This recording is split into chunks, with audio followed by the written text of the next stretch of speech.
I climbed the judicial ladder to the top, got to index 1,400. Nobody goes beyond.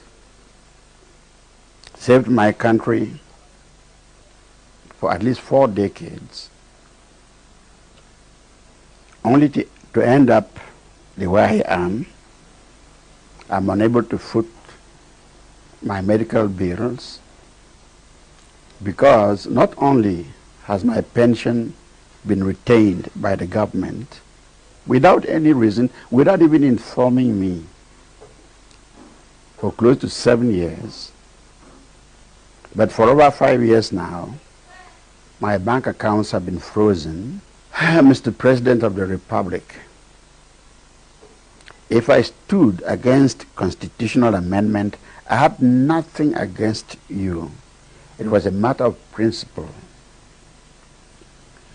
Pension is a saving, money deducted from my salary over the period of my career. It is not money I have to earn. How on earth would our government sit on my money for 7 years, even at the time that I am on the brink of the grave? Mr. President, I leave it to your conscience. You may wish to ask yourself, if I were in Paul Aya's position, and you happen to be Paul,